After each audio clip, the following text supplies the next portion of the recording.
मतलब जो अगला सेट ऑफ आंकड़ा हम आपको दिखा रहे हैं बहुत दिलचस्प है। देखिए, हमेशा चर्चा ये होती है चुनाव के इर्द गिर्द कि जो आम लोगों के मुद्दे हैं नेताओं को याद भी है। सड़क, बिजली, पानी, कैसे शिक्षा व्यवस्था अच्छी हो, स्कूलों का स्तर बेहतर हो, सरकारी अस्पतालों की हालत आप पूरे बिहार में देख लीजिए। और ये चुनौती है तमाम नेताओं की, एक एक दिन जाकर वहां पर अपना अपना इलाज कराइए। लेकिन क्या ये व्यवस्था सुधरेगी? ये व्यवस्था सुधरेगी या नहीं? तो आइए, सबसे पहला आंकड़ा जो हम 7:30 बजे आपको दिखाने वाले हैं वो अब हम आपके सामने रखने वाले हैं। शुरुआत करेंगे, हम मुद्दों पर बात करेंगे। और जब हमने नीतीश फिर से सीएम बनेंगे ये सवाल पूछा है तो आंकड़ा दिखाइए, हम लगातार उस पर कमेंट्री कर देंगे। आप आंकड़े सामने लाइए, दर्शकों को दिखाइए। अब इसमें दो तरह के लोगों को हमें समझना पड़ेगा, क्योंकि ये गठबंधन की बात आ जाती है यहाँ पर। तो बीजेपी के जो समर्थक हैं, जो जेडीयू के लिए वोट किया करते थे, उनमें से कितने हैं जो चाहते हैं कि नीतीश कुमार मुख्यमंत्री बने?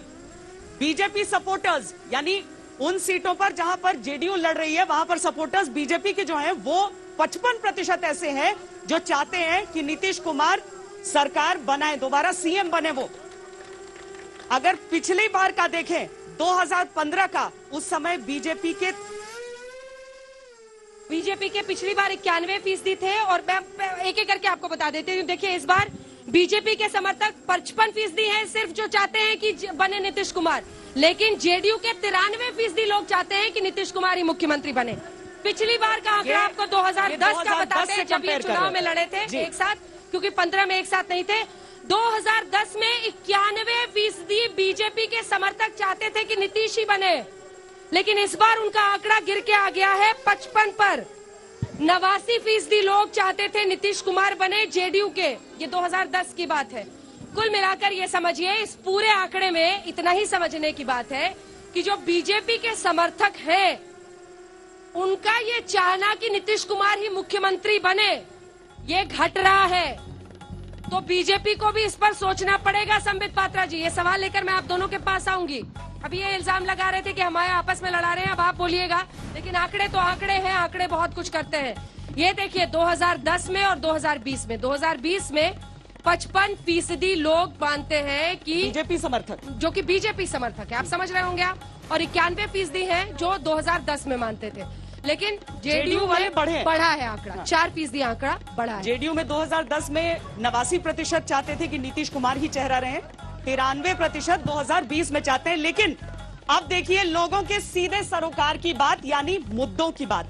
मुद्दे कौन से बिहार चुनाव में अहम हैं, ये हम आपको बताते हैं। अब जो ये बिहार में चुनावी मुद्दा है वो अब हम आंकड़ा आपको दिखाएंगे, जिसमें देखिए, एक बार फिर से याद रखिएगा, विकास, बेरोजगारी, महंगाई, गरीबी, शिक्षा, ये तमाम वो मुद्दे हैं। 29% लोग मानते हैं कि विकास मुद्दा हो, 20% मानते हैं बेरोजगारी, महंगाई को 11, 6% गरीबी और शिक्षा को 7%। जिन्ना मुद्दा नहीं है यहाँ पर, मुद्दा है विकास का। 29% लोग चाहते हैं कि तेजी से विकास हो, उसे वोट देंगे। 20% लोग बेरोजगारी, और इनमें युवा वर्ग बहुत बड़ा है। बहुत अधिक संख्या में युवा चाहते हैं कि पलायन न करना पड़े, रोजगार मिले तो अपने राज्य में, अपनी मिट्टी में मिले। और इस बार जो आंकड़ा आपके सामने आएगा वो और भी दिलचस्प है, क्योंकि इसमें तमाम पार्टियों की पोल खुलेगी कि कौन असल में कौन सा मुद्दा चाहता है। तो इसमें आपको पता चलेगा कौन किस मुद्दे पर चुनाव लड़ेगा।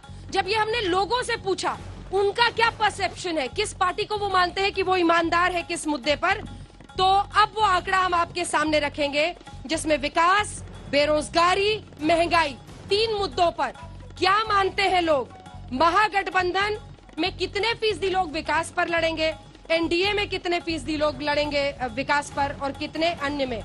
वो आंकड़ा अगर हम दिखा सके अपने दर्शकों को, चलिए वो आंकड़ा जब तक आता है वो हम दिखा देंगे आपको। 20% महागठबंधन के लोग मानते हैं कि विकास पर लड़ेंगे, जबकि एनडीए के लिए 47% लोग मानते हैं कि वो विकास के मुद्दे पर पड़ेंगे। लेकिन बेरोजगारी, महंगाई, दोनों ही मुद्दों पर लोगों का मानना है कि लगभग पलड़ा बराबर है।